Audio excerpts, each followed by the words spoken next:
Hi, இன்னைக்கு வந்து சப்பாத்திக்கு ஒரு சூப்பர் சைட் டிஷ், அட்டகாசமான சைட் டிஷ் பிந்தி மசாலா எப்படி பண்ணுறதுன்னு பார்க்கலாமா? வாண்டியில் வந்து எண்ணெய் விட்டுன்னு இருக்கேன். வெங்காயத்தை நல்லா க்யூபாக கட் பண்ணின்னு இருக்கேன். நல்லா பெருசாக ஒரு பெரிய வெங்காயம் எடுத்துட்டா அதை நடுவில் ரெண்டாக கட் பண்ணிவிட்டு அதை நடுவில் ஒரு பாதியாக கட் பண்ணி க்யூபாக கட் பண்ணின்னு இருக்கேன்.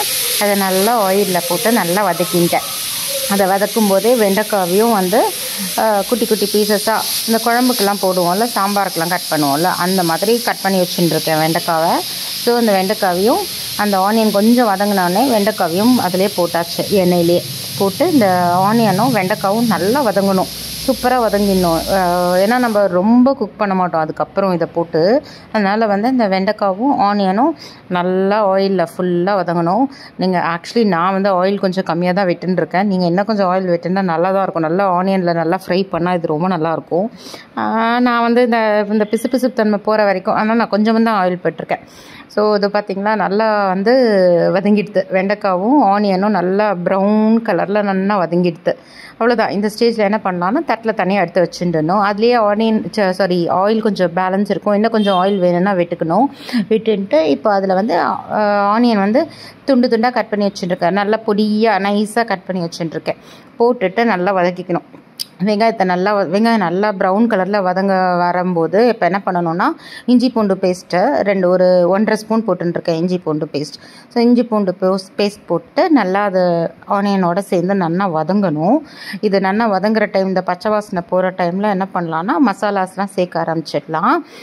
மஞ்சப்பொடி சேர்த்துட்டுருக்கேன்.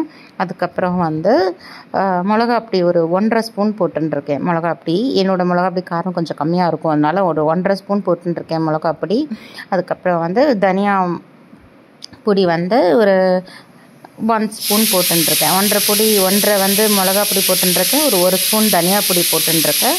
அதுக்கப்புறம் ஒரு குட்டி ஸ்பூனால் கரம் மசாலா 1 ஸ்பூன் போட்டுருக்கேன். ஸோ இப்போது எல்லா மசாலாஸும் நம்ம ஆட் பண்ணிவிட்டு நல்லா இதை ஒரு மிக்ஸ் கொடுத்துட்டு இதை கருகிறதுக்குள்ளேயே என்ன பண்ணணும் அப்படின்னா தக்காளி ஆட் பண்ணிடலாம். ஸோ தக்காளி ஆட் பண்ணிவிட்டு நல்லா ஒரு மிக்ஸ் கொடுத்துடணும். ஏன்னா இந்த மசாலாலாம் போட்டிருக்கோம்ல, அது ரொம்ப கரிஞ்சிடக்கூடாது. அதனால தான் உடனேவே தக்காளி ஆட் பண்ணிடுறோம். தக்காளி ஆட் பண்ணிவிட்டு என்ன பண்ணுறேன்னா கொஞ்சமாக தண்ணி ஆட் பண்ணிக்கலாம் இந்த ஸ்டேஜில். ஏன்னா மசாலாலாம் டார்க் ஆகிடும், அப்புறம் நல்லா இருக்காது கிரேவி பார்க்குறதுக்கு. ஸோ கொஞ்சமாக தண்ணி ஆட் பண்ணிட்டா அது நல்லா வெந்துடும். இந்த வெங்காயம் தக்காளி எல்லாமே அதோடு சேர்ந்து வெந்துடும். அதனால் இப்போது எல்லாமே ஆட் பண்ணியாச்சு. இப்போது நல்லா இதை வந்து நம்ம வேகிறதுக்கு டைம் கொடுக்கணும். இந்த தக்காளி நல்லா மசிய வேகணும், நல்லா குழைவாக இன்னும். இப்போ பார்த்திங்களா நல்லா குழைவாக எடுத்து. ஸோ இந்த ஸ்டேஜில் நான் உப்பு போட்டுட்டா அவ்வளோதான். ஏன்னா எல்லாம் வெந்துடும். ஒரே ஒரு பச்சை மிளகாய் திருத்தி போட்டுருக்கேன். மிளகா அப்படி நிறைய போட்டுருக்கேன், அதனால் ஒரே ஒரு பச்சை மிளகா தான் போட்டுருக்கேன். ஸோ இதை நல்லா வந்து மிக்ஸ் கொடுத்து மூடி வச்சு நம்ம குக் பண்ணணும். ஓரளவு கொஞ்சம் எண்ணெய் பிரிஞ்சு வந்துருக்கு பார்த்தீங்களா? இந்த ஸ்டேஜில் என்ன பண்ணியிருக்கேன்னா சுகர் ஆட் பண்ணியிருக்கேன். இந்த நார்த் இந்தியன் டிஷ் எல்லாத்துக்குமே இந்த கஸ்தூரி மெத்தி போடுவா தெரியுமா? அந்த டேஸ்ட்டு செம்மையாக இருக்குங்க. நம்ம இங்கே எல்லாத்துக்கும் கொத்தமல்லி ஆட் பண்ணுற மாதிரி அவள் எல்லாத்துக்கும் வந்து கஸ்தூரி மெத்தி ஆட் பண்ணுவாள். ஸோ கஸ்தூரி மெத்தியும் போட்டாச்சு, சுகரும் போட்டாச்சு. ஸோ இந்த டைமில் நல்லா கிளேஸ் கொடுக்கும் அந்த கிரேவி. கொஞ்சம் நேரம் டைம் கொடுத்தோன்னா நல்லா அப்படியே எண்ணெய் பிரிஞ்சு சூப்பராக வரும். நல்லா கலரே மாறி அப்படியே டார்க் ரெட்டிஷ் கலரில் இதை பார்த்தீங்களா? எண்ணெய் பிரிஞ்சு எவ்வளோ சூப்பராக வந்திருக்குன்னு. அவ்வளோதான். கிரேவி நல்லா இப்போ குக் ஆகிடுது. தக்காளியெல்லாம் இப்போ உருவே தெரியாமல் போயிடுது. ஸோ இந்த ஸ்டேஜில் என்ன பண்ணலாம் அப்படின்னா நம்ம ஆல்ரெடி வெண்டைக்காயும் வெங்காயமும் வதக்கி வச்சுட்டுருக்கோம்ல, அதை வந்து இப்போ சேர்த்துடலாம். அவ்வளோதான். ஸோ சேர்த்து இது எல்லாத்தையும் ஒரு நல்ல மிக்ஸ் கொடுத்துடலாம். இது நல்ல மிக்ஸ் கொடுத்துட்டு இது வந்து உங்களுக்கு திக்காக கிரேவி வேணும்னா நீங்கள் அப்படியே யூஸ் பண்ணிக்கலாம். நான் வந்து எனக்கு சப்பாத்திக்கு வேணுமா, அதனால் நான் கொஞ்சமாக கொஞ்சம் தண்ணி விட்டுருக்கேன். கொஞ்சம் தண்ணி விட்டுன்ட்டு அந்த கிரேவியை வந்து குக் பண்ண போகிறேன். ஏன்னா அந்த வெண்டைக்காய் அந்த மசாலாவோட சேரணுன்றதுக்காக கொஞ்சமாக ஜலம் விட்டு இதை மூடி போட்டு ஒரு 2-3 மினிட்ஸ் குக் பண்ணால் போதும்.